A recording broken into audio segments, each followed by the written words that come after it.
அன்பு நெஞ்சங்களுக்கு இனிய இனிய வணக்கங்கள். மே 4ஆம் தேதி 5 மாநிலத்துக்கான தேர்தல் முடிவுகள். நம்முடைய தமிழ்நாட்டுடைய நிலவரமும் யார் வெற்றி அடைஞ்சாலும் சரி, தமிழ்நாட்டுடைய வளர்ச்சிக்காக அவங்க அயராது பாடுபடணும். ஒரு பத்திரிகையாளராக நம்முடைய பங்களிப்பும் நிச்சயமாக இருக்கும் அப்படின்னு சொல்லிட்டு, இந்த முதல் காணொலியில் நிலவரம் என்ன அப்படிங்கிறத விரிவாக இன்றைய இளங்கோவன் எக்ஸ்பிரஸில் நம்ம பார்க்கலாங்க. தற்போதைய எக்ஸ்பிரஸில் உங்கள் சகோ சே த இளங்கோவன் நிகழ்ச்சிக்கு போகலாம்.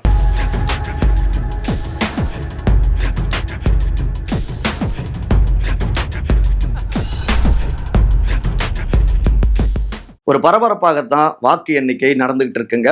காலையில் 8 மணிக்கு முதற்கட்டமாக தபால் வாக்குகள். இப்போ இந்த தபால் வாக்குகளில் பார்த்தோம்னா 8 to 8:30 அந்த முடிவுகள் வந்துட்டு இருந்தது.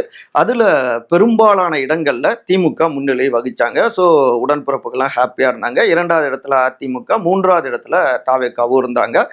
பொதுவாகவே தபால் வாக்குகளுடைய வரலாறு அப்படின்னு பார்த்தோம்னா, தபால் வாக்குகள் முதியவர்கள், அதுக்கப்புறம் அரசு பணியாளர்கள், ஆசிரியர்கள், காவல்துறையினர் இப்படியானவர்கள் வாக்குகளை பதிவு செய்வாங்க. இதுக்கு முந்தைய வரலாறுகளில் தனி பெரும்பான்மையாக தபால் வாக்குகளில் திமுக முன்னிலையில் இருக்கும். ஆனால் இந்த முறை அதுவே ஒரு மும்முனை போட்டி இருக்கிற மாதிரியான ஒரு தோற்றத்தை உருவாக்குனதுங்க. தபால் வாக்குகளில் பார்த்தோம்னா கொளத்தூர்லாம் திமுக முன்னிலை வகித்தாலும், இது திருச்சி கிழக்கில் தாவேகா பின்னடைவை சந்தித்தது. ஆனால் பெரம்பூரில் முன்னிலை வகித்தது திரு விஜய். சென்னையில் கொஞ்சம் அதிகமாக அவங்க வந்துகிட்டு இருந்தாங்க. இது எல்லாமே ஒரு மும்முனை போட்டியை தொடங்கி வைக்குமோ அப்படிங்கிற ஒரு தோற்றத்தை உருவாக்கியிருந்தது. இந்த நிலையில தான் 8:30 மணிக்கு முதல் சுற்று வாக்கு எண்ணிக்கை மிஷின் அதிலிருந்து எண்ண தொடங்கினாங்க. தொடக்கத்தில் பார்த்தோம்னா திமுக முன்னோக்கி பயணிச்சுட்டு இருந்தாங்க. 2வது இடத்துல அதிமுக வந்துட்டு இருந்தாங்க. 3வது இடத்துல தாவேகா வந்தாங்க. அதில் ஸ்டார் தொகுதிகள்னு எடுத்துக்கிட்டோம்னா, கொளத்தூர் தொகுதியில் திரு மு.க. ஸ்டாலின் அவரு அங்க முன்னிலை வகிச்சாரு. எடப்பாடி தொகுதியில திரு எடப்பாடி பழனிசாமி அதிமுக அவரு முன்னிலை. அப்புறம் பெரம்பூர்ல திரு விஜய் தாவேகா அவரு முன்னிலையில இருந்தாரு. திருச்சி கிழக்குல ஃபர்ஸ்ட் தபால்ல பின்னடைவுல இருந்து பின்னாடி முன்னிலை வைக்க தொடங்கிட்டாங்க. அப்புறம் திருச்சி மேற்குல பார்த்தோம்னா திரு KN நேரு அவரு பின்னடைவை சந்திச்சிருந்தாரு. அதன் தொடர்ச்சியாக பல்வேறு தொகுதிகளையும் பார்த்தோம்னா அமைச்சர்களுடைய தொகுதிகளில் அவங்க கொஞ்சம் பின்னடைவை சந்திக்கிற காட்சிகளையும் பார்க்க முடிஞ்சது. அதாவது ஒரு 9:30 மணி அளவுலாம் பார்த்தோம்னா தொடக்கத்தில் திமுக ஃபர்ஸ்ட் இடத்திலும், தாவேகா 2வது இடத்திலும், 3வது இடத்துலையும் அதிமுக இருந்துட்டு இருந்தாங்க. அந்த டிஃப்ரென்ஸ் வந்துட்டு திமுக 50, தாவேகா 35 அப்படின்ட்டு வந்துட்டு இருந்தாங்க.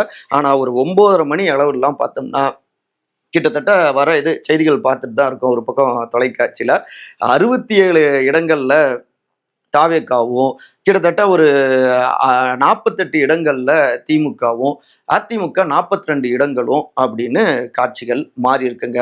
நிறைய இடங்களில் தாவேகா லீடு எடுத்திருந்திருக்காங்க. ஆனால் இது முதல் சுற்று தான். இதுல இருந்து ஒன்று நம்மளால புரிஞ்சிக்க முடியுது. ஒரு மும்முனை போட்டியாக களம் மாறி இருக்கு. அதே நேரத்தில் யாருக்கும் உறுதியா சொல்லிவிட முடியாதபடி, வெற்றி தோல்வியை சொல்லிவிடாதபடி தொங்கு சட்டமன்றத்துக்கான வாய்ப்புகள் இருக்குமோ அப்படிங்கிறத ஃபர்ஸ்ட் சுற்றுல நம்ம பெரும்பாலும் நம்ம பார்க்க முடிஞ்சிருக்கு. 3 பேருமே ஈவனா வராங்க. கொஞ்சம் தான் அந்த டிஃப்ரென்ஸ் இருக்கு. அப்ப வாக்காளர்கள் அனைவருக்கும் தங்களுடைய வாக்குகளை பிரிச்சிருக்காங்க அப்படிங்கிறத இந்த முதல் சுற்று வாக்கு எண்ணிக்கை அடிப்படையில் நம்மளால புரிஞ்சிக்க முடியுதுங்க. இன்னொரு முக்கியமான விஷயம், பொதுவாக முந்தைய தேர்தல்களில் காலை 11 மணி அளவிலேயே இவங்க தான் ரூலிங் பார்ட்டியா வந்துருவாங்கன்னு ஏறக்குறைய சொல்லிட முடியும்.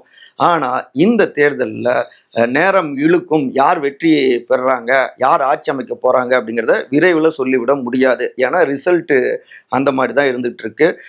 ஒன்று மட்டும் புரியுது, எல்லா வேட்பாளர்களுடைய எல்லா கட்சியிலையுமே அந்த திக் மொமெண்ட் இருக்கிறத நம்மளால பார்க்க முடியுது. கொஞ்சம் கூடுதலாக தாவேகாவினர் உற்சாகத்தில் இருக்காங்க. ஏன்னா முதல் தேர்தல் அதுலேயே ஃபர்ஸ்ட் இதில் லீடு நிறையா எடுத்திருக்காங்க. ஆளும் கட்சியும் முன்ன ஆண்ட கட்சியும் திமுக அதிமுகவை பின்னுக்கு தள்ளிட்டு இப்போ திருச்சி கிழக்கு, பெரம்பூர்லாம் தாவேகா முன்னிலை. திடீர்னு செய்தி பார்த்தோம்னா கொளத்தூர்லேயே திமுக பின்னடைவு, தாவேகா முன்னிலைன்னு வருது. கோபியில் திரு செங்கோட்டையன் முன்னிலைன்னு வருது. காரைக்குடியில் திரு பிரபு முன்னிலைன்னு வருது. சேலம் மேற்குல அதிமுகவோட கோட்டைன்னு சொல்லப்படுகின்ற சேலம் மாவட்டத்தில் திரு லட்சுமணன் தாவேகா முன்னிலைன்னு வருது. ஸோ ஒரு டஃப் ஃபைட் இங்கே இருக்குது அப்படிங்கிறத களம் உணர்த்துது. விரைவில் யார் ஆளுங்கட்சின்னு சொல்லிட முடியாது. வெயிட் பண்ணுங்க, இன்னும் நிறைய தகவல்களை நம்ம பகிர்ந்துக்க இருக்கோம் தொலைக்காட்சி பார்த்துக்கிட்டு. மேற்கு வங்கம் எடுத்துக்கிட்டோம்னா கொஞ்சம் பாஜக லீடிங்கில் போயிட்டு இருக்காங்க. திரிணாமுல் காங்கிரஸ் கொஞ்சம் பின்னடைவு. கேரளாவில் காங்கிரஸ் லீடிங்கு, கம்யூனிஸ்ட் கொஞ்சம் பின்னடைவு. அஸ்ஸாமில் பாஜக லீடிங்கு. இப்படியாக போயிட்டு இருக்கு. இப்போ லாஸ்ட் மினிட் இந்த 9:45 டைமில் வந்த அப்டேட்ஸ் எல்லாம் பார்த்தோம்னா 186 தொகுதிகளில் பார்த்தோம்னா கிட்டத்தட்ட 80+ தாவேகா முன்னிலை. 2வது இடத்துல அதிமுக 58 வருது. திமுக 47 அப்படின்னு போயிடுது. ஒரு சில சேனல்ல நாத்தாக்கா 1 அப்படின்னு காமிச்சிருக்காங்க. ஒரு மாதிரி கணிக்க முடியாத அளவுக்கு ஒரு மாதிரி போயிட்டு இருக்கு. முதல் சுற்று தான். தபால் வாக்குகளுடைய முடிவுகளும் தான் வந்துட்டு இருக்கு. டஃப் ஃபைட் இருக்கு அப்படிங்கிறத உணர்த்துது. பார்ப்போம். திக் மொமெண்ட் எல்லாருக்குமே இருக்கு. பார்ப்போம்.